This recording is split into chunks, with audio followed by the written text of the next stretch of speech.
Hi, how are you today? Did you miss me? I know you did. Hi, how are you today? My name is Bailey Sarian, and today is Monday, which means it's Murder, Mystery, and Makeup Monday. If you are new here, hi, how are you? I hope you're doing well. Every Monday, I sit down and I talk about a true crime story that's been heavy on my noggin, and I do my makeup at the same time. If you're interested in true crime and you like makeup, I would highly suggest you hit that subscribe button because I'm here for you every Monday. Except for the last two. I hit 1 million subscribers. First of all, I hit 1 million Do you understand? I hit 1 million subscribers. Do you hear me? When I started Murder, Mystery, and Makeup, first of all, I didn't even think I was gonna continue whatever the hell I was doing. It was just kind of like, hey, let me try this out. And I would have never imagined that I would be where I am right now. Like, it's just insane to me that it's turned into something so much bigger than I thought. And I have to say thank you to you guys, because without you, I wouldn't be here right now. So I appreciate you. Thank you for coming by and hanging out with me. And I just can't say thank you enough. It's incredible. Now that I hit 1 million subscribers, my work here is done. I'm officially retiring. Thank you so much. Thank you so much. I'm just kidding, you guys. Jeez, calm down. How should we celebrate? I don't know. Secondly, I apologize that I missed the last 2 Mondays. I need to remind myself to take breaks, to skip an upload and not feel guilty about it. Because one, I don't want myself to get burnt out. I enjoy making these videos. I enjoy doing it. But if I don't give myself breaks, I can feel myself burning out. And I don't want that. I want to be here. Last week, we were participating in the protest and trying to stand by and support Black Lives Matter. So before we jump into today's story, we do have a sponsor for today's video, which is Hunt a Killer. I love Hunt a Killer. Shout out to Hunt a Killer. Yep, Hunt a Killer. What is Hunt a Killer, you ask? Well, Hunt a Killer is a murder mystery game told over the course of 6 episodes or boxes. Each box is filled with different clues and physical items such as autopsy reports, witness statements, and case files, eliminating suspects along the way until you crack the case and catch the killer. It's like having an escape room delivered right to your door. It's so fun, and if you like puzzles or solving mysteries, then you will love Hunt a Killer. Plus, part of the proceeds go to the Cold Case Foundation, which is an organization that is dedicated to helping with real-life cold cases. Hunt a Killer has over 100,000 subscribers and 2,000 5-star reviews. It's so much fun. I personally look forward to getting my Hunt a Killer box each month. I am on the decline though. When I first started getting Hunt a Killer, I felt like I was really good at solving the mysteries, I was like, oh my God.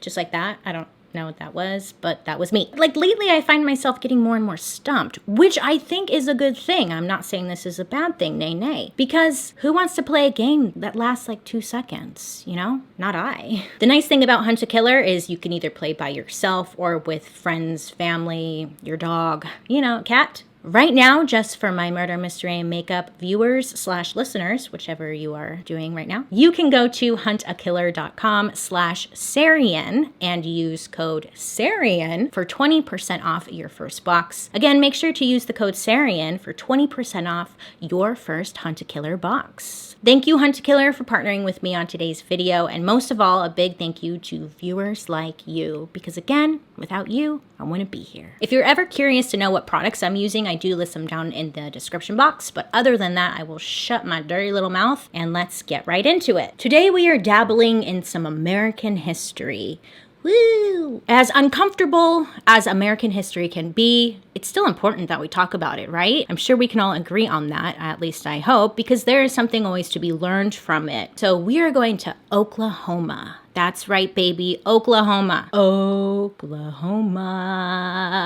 In 1921, Oklahoma had a racially, socially, and politically tense atmosphere. The First World War had ended in 1918 with the return of many ex-servicemen coming back home. Civil rights was still lacking for many people, and the Ku Klux Klan was on the rise. The Ku Klux Klan, I should have looked up when they started, but I think it was around this time. But they were on the rise, and they were becoming becoming more and more popular and more well known, unfortunately. Tulsa, Oklahoma was a booming oil city which supported a large number of affluent, educated, and professional African Americans. This caused tensions in the city, and a combination of factors played a part in all of this, really. It was mainly like just racial tensions. Oklahoma was admitted as a state in November of 1907. The newly created state legislature passed Jim Crow laws, which were state and local laws that enforced racial segregation. The 1907 Oklahoma Constitution did not call for strict segregation, but still, the very first law passed segregated all rail travel and voter registration rules, which effectively disenfranchised most of the Black community. So that meant that they were also not allowed to serve on juries or in local office. Now, these laws were in place until the passing of the Federal Voting Rights Act of 1965, which was 60 years after this event that we're talking about today. On August 14th, 1960, Tulsa had passed a law that mandated residential segregation by forbidding Blacks or whites from residing on any block where 3/4 or more of the residents were of the other race. Now, the United States Supreme Court declared that this was unconstitutional. The following year, Tulsa and many other southern cities continued to establish and enforce segregation for the next 3 decades. They didn't give a shit. They were playing by their own rules. Since 1915, the Ku Klux Klan had been growing in urban chapters across the country. By the end of 1921, Tulsa had about 3,200 residents in the Klan by one estimate, and the city's population was 72,000 in 1920. There's a lot of people in the Ku Klux Klan is what I'm saying. So Greenwood was a district in Tulsa organized in 1906. Greenwood became so successful that it was known as the, quote, the Black Wall Street. So the Black community had created their own businesses and services in this area, and several grocery stores, 2 movie theaters. They had nightclubs, they had restaurants, numerous churches, and even their own newspaper. Oh yes. They had Black professionals, including dentists, doctors, lawyers, all lived and worked in this area as well. Now, because the Black community was not welcome in other towns, or cities, or even to live on like the same block as white people, so instead they decided, hey, let's start our own successful town. Let's do it ourselves. And that's what they did. So Greenwood residents selected their own leaders and raised capital there to support economic growth. I mean, they took it into their own hands. They're like, look, the white men are not going to allow us to be successful in their neighborhoods or be successful contributing members of society in their neighborhoods. So let's just take it into our own hands, which they did. They built their own town, their own neighborhood that was very successful. And of course, this caught attention from the white community. It fed into the racism that was going on, because how dare they start their own successful neighborhood, and how dare they be more successful than us? They didn't like that.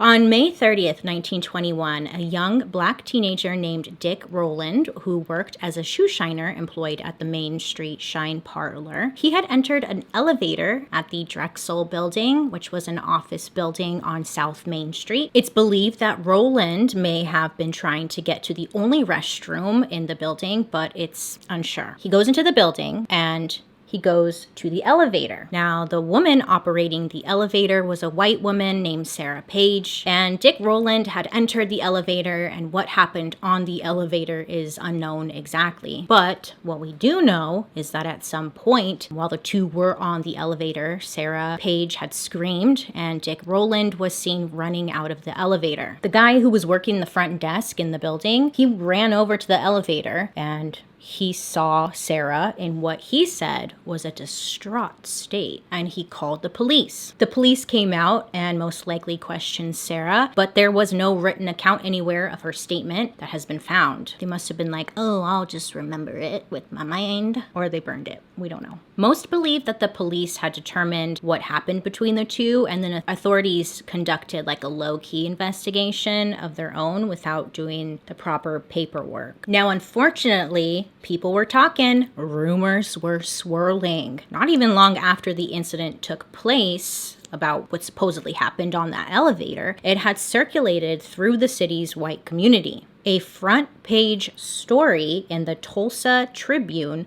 reported that police had arrested Rowland for sexually assaulting Paige. This is what they put on the front page of their newspaper, that Rowland had sexually assaulted Paige. Mind you, this didn't happen. I know it's a spoiler, but he didn't sexually assault her. They were just being shitty people. Okay. But they ran it. Oh, baby, they ran that story. Front page? Front page? You don't think that's going to get people a little riled up? Of course it is. It's 1921. They're just waiting for an excuse to rage. The white people, that is. This newspaper gets out there, and Rowland had a good reason to be scared because at this time, an accusation alone could put him at risk for an attack by angry mobs of white people. He knew his life is now in danger. So Rowland, now fearing his life for good reason, Rowland decided to stay with his mother, who lived in the Greenwood neighborhood. So he went there to try and hide out until hopefully things calmed down. On the morning after the incident, Rowland was located and arrested and taken to the Tulsa City Jail, then was transferred due to the jail receiving threatening phone calls from people saying that they were going to kill Rowland and to just hand him over because they were going to take care of him. They meaning the angry white people. So as nighttime approached, an angry white mob was gathering outside the courthouse where Rowland was at, and they were demanding that the sheriff hand over Rowland. The sheriff, Willard McCullough, he refused to hand over Rowland, and his officers barricaded the top floor to protect him as well. They shut down the building's elevators and had the remaining men barricade themselves at the top of the stairs with orders to shoot any intruders in sight, pretty much, if they came up and were trying to get through. The sheriff, though, decided, I'm just gonna go outside and try and talk to the angry people, angry white people, try to calm them down. So he goes out there, he tries to calm them down and send them home, but he had no luck. They were not going anywhere. They were not going unless he handed over Rowland. The angry mob wanted Rowland lynched and were protesting to lynch Rowland. Now, a few blocks away, members of the community gathered and discussed what was going on, what happened to Rowland, why was everyone angry, what are we gonna do to calm this down and make sure that Rowland is okay. They were trying their best to come up with a plan to prevent the crowd from lynching Rowland because, let's be real, it was probably going to happen if they allowed it. At around 9 p.m., a group of about 25 armed black men, including some World War I veterans, they went to the courthouse to offer help guarding Rowland from the growing mob. Now, the reason it said why they went down there in the first place, because naturally, people want to think well, they were trying to start something by going down there and they shouldn't have done that. But the reason they said that they went down there in the first place was because the main Sheriff McCullough, he personally told them that their presence was required at the courthouse. So 25 of them, they go out there and the sheriff turns them away, saying they were not needed. But 10 witnesses said that they were just following the order from the sheriff in the first place, that he personally asked for them to be there. The sheriff went out and made a public statement saying, I never asked for them. He's publicly denying that he gave any orders for them to be there. So a little frustrated, but they were just trying to follow the rules. Now, seeing the armed black community show up, many of the white mob tried to unsuccessfully break into the National Guard armory nearby. They were trying to break in, steal guns, and also get more ammunition. So rumors are still circling around that there's going to be a possible lynching. Obviously, people from the Greenwood community were getting nervous about this, that it's probably going to happen. It's going to happen unless they stand their ground. 75 members of the Greenwood community, they had returned to the courthouse armed, and they showed up there around 10 p.m. They just were there to make sure that nothing happened to Rowland. It was simple as that, Unfortunately, though, there was only 75 of them. When they got to the courthouse, they see that there were over 1,500 angry white people. 1,500 versus 75. Scary.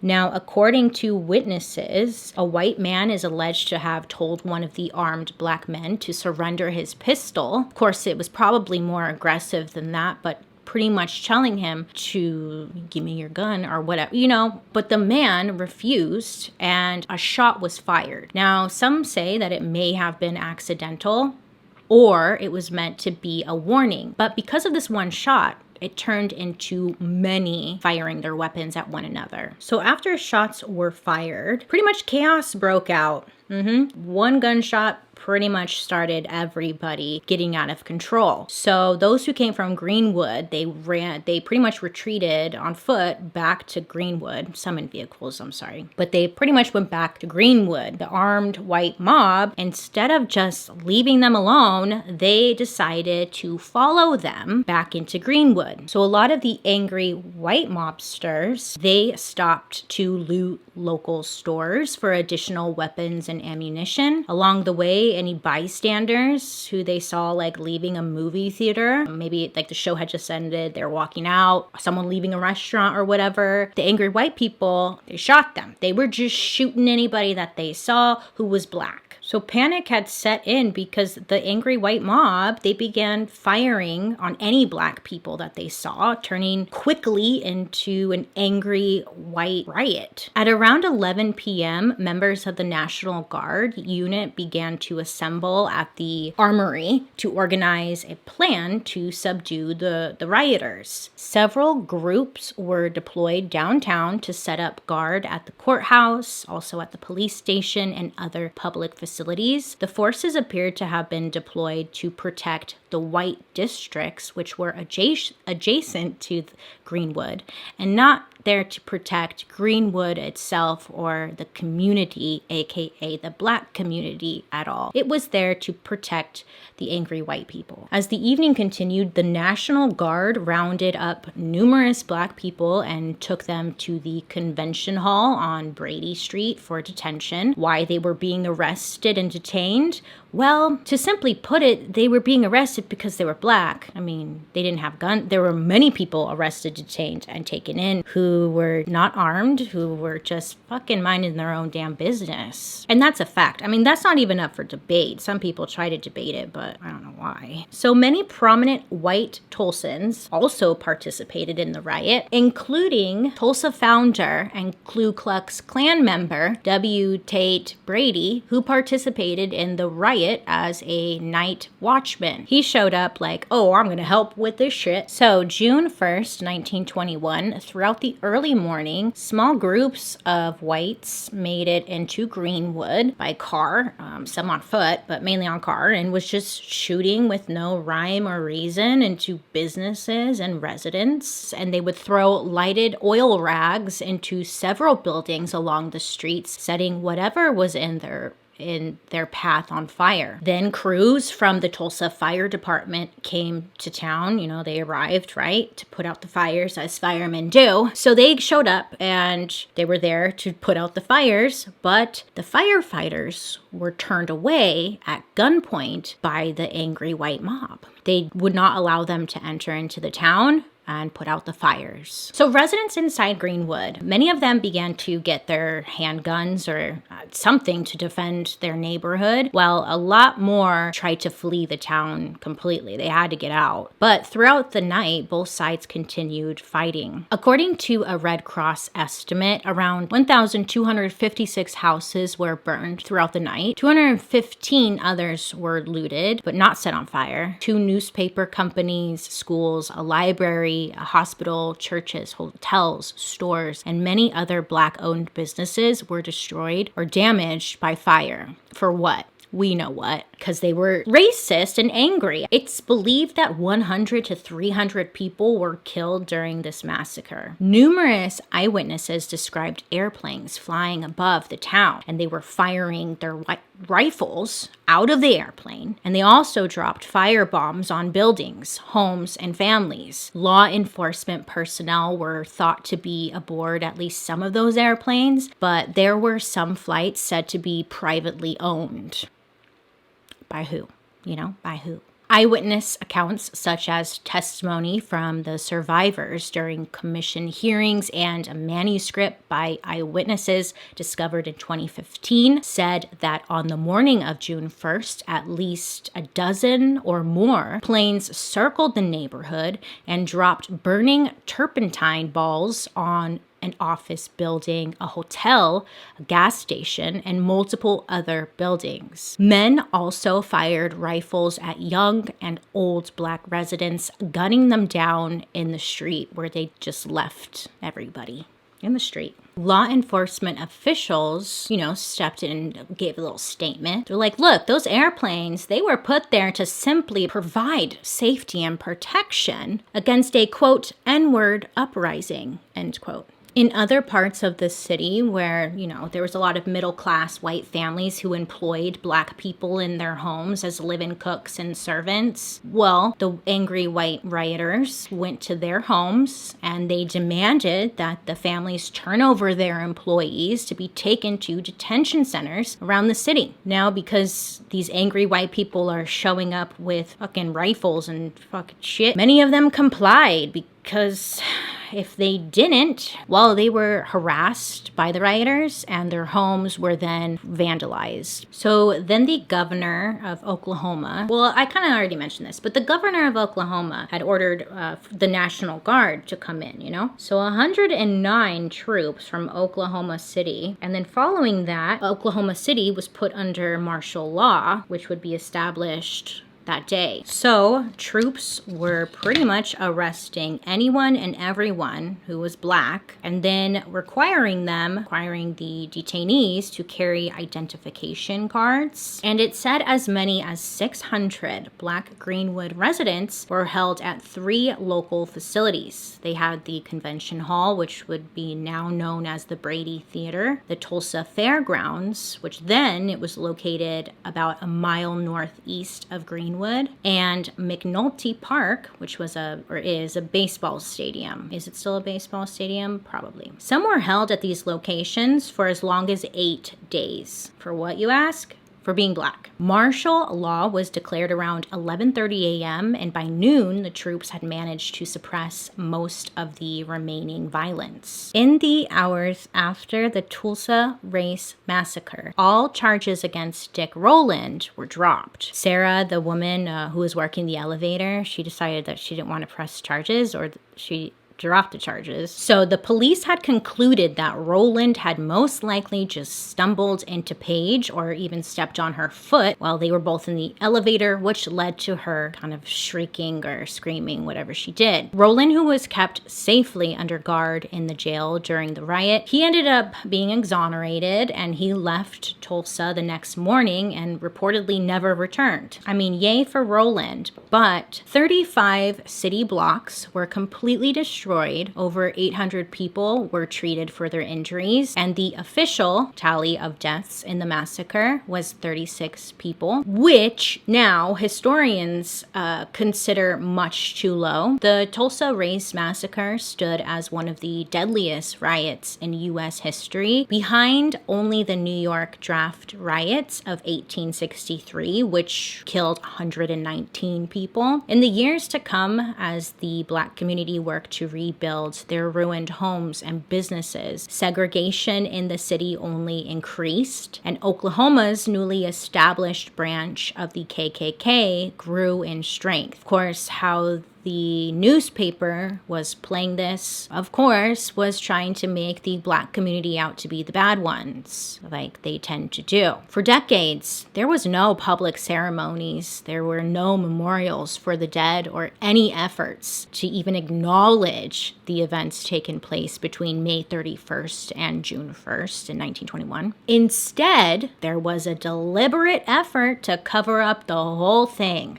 like it never happened. Yep, that's right. Tulsa Massacre, what's that? Rumors. That's how I imagine the people in the office were. What's that? Never heard of it. Never happened. No. Remember the Tulsa Tribune? They were the newspaper who reported the story in the first place and essentially caused the outrage. Well, guess what? They removed the front page story of May 31st from its bound volumes, essentially erasing it from its records like it never happened. They should be held accountable. Scholars later discovered that police and state archives about the riot were completely missing as well. As a result, until recently, the Tulsa Race Massacre was rarely mentioned in history books. It wasn't taught in schools or even talked about. In 1996, on the riot's 75th anniversary, a service was held at the Mount Zion Baptist Church, which rioters had burned to the ground, and a memorial was placed in front of Greenwood Cultural Center. The following year, an official state government commission was created to investigate the Tulsa race riot. Scientists and historians began looking into long ago stories, including numerous victims buried in unmarked graves. In 2001, the report of the Race Riot Commission concluded that between 100 and 300 people were killed and more than 8,000 were made homeless over those 18 hours in 1921. Over the next year, local citizens filed more than $1.8 million in riot-related claims against the city. They did that by June of 1922. Now, despite the promise of funding, many people from the Greenwood community spent the winter of 1921 and 1922 in tents as they worked to rebuild their neighborhood. Oh yes. They were living in tents set up by the Red Cross. Most of the promised funding was never raised for the residents, and they struggled to rebuild after the violence. They had little to no financial help. In order to continue rebuilding, a new fire code was said to be set in place to prevent another tragedy from happening. And they were going to do this by banning wooden frame houses in place of the previously burnt homes. Now, because of this new fire code that was supposedly being set in place, it halted all construction and caused major delays. So they weren't even allowed to rebuild until this new fire code was set in place. So they're just sitting and waiting, and they keep putting it off, and they were doing that on purpose because they wanted to take the land over. So the Reconstruction Committee simply failed to formulate a single plan moving forward, which left many of the residents prohibited from rebuilding for several months because it was going against the fire code. City planners, though, they immediately saw the fire that destroyed homes and businesses across Greenwood as a really good thing. They were like, hey, awesome. There's a bunch of open land, because they had plans for this new land, okay? Showing a complete disregard for the welfare of affected residents. But they were like, oh, hell yeah. You know why? Because they were making plans of their own on what they wanted to do with the area. Plans were immediately made to rezone the burned area for industrial use. The Reconstruction Committee wanted to have the black landholders sign over their properties, and less than 2 years later, a large central rail hub called the Tulsa Union Depot was built, where many of the homes and businesses destroyed used to be. Now, this is not a fact, but a personal opinion that I stand by and truly believe. They were purposely blaming this fire code to prevent them from building in this area because they knew, the white Oklahomians, they knew that they wanted to take this land over, and they didn't want to give them $1.8 million. So they kept putting it off, and eventually the people who were living in tents trying to rebuild, they had no money, right? They had no homes. They were growing more and more exhausted, so they left. And some of the landholders were offered a small compensation for their land, but it was said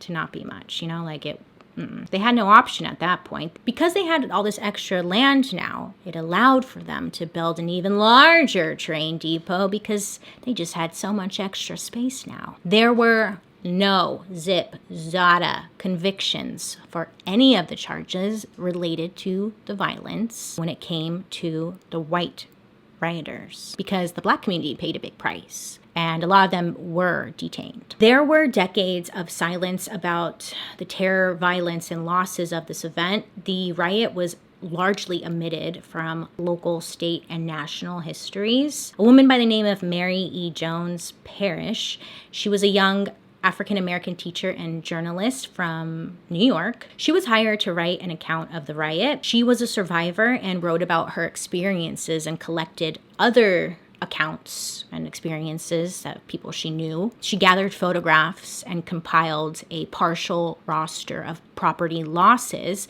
in the African American community. She published these in Events of the Tulsa Disaster, which was the first book to be published about the riot. Many who tried to share their stories to local newspapers, city newspapers, town newspapers, wherever they could, encountered pressure, mainly by the white community, to keep silent, or they would take the story and do nothing with it. 5 elderly survivors filed a suit against the city of Tulsa and the state of Oklahoma in February of 2003. This suit said that the state and the city should compensate the victims and their families to honor their admitted obligations, which was detailed in a commission's report. The federal district and courts dismissed the suit, citing the statute of limitations had been exceeded on the then 80-year-old case. The state requires that civil right cases be filed within 2 years of the event. The Supreme Court of the United States, when you hear that, the Supreme Court of the United States, you kind of think like, oh, there's hope, right? The Supreme Court, I mean, that's major. Anywho, well, they failed the people and they declined to hear the appeal. And this was in 2003. So, I mean, it's not like it was back in 1921. So in April 2007, there was a push for U.S. Congress to pass a bill that extended the statute of limitations for this particular case, given the state and city's accountability for the destruction and long suppression of material about it. Now, the bill would be introduced and heard by the Judiciary Committee of the House, but once again, did not pass. They reintroduced the bill in 2009 as the John Hope Franklin Tulsa Greenwood Race Riot Claims Accountability Act of 2009. And then again, they reintroduced the bill in 2012, but it has not gotten out of the Judiciary Committee. It's just sat there.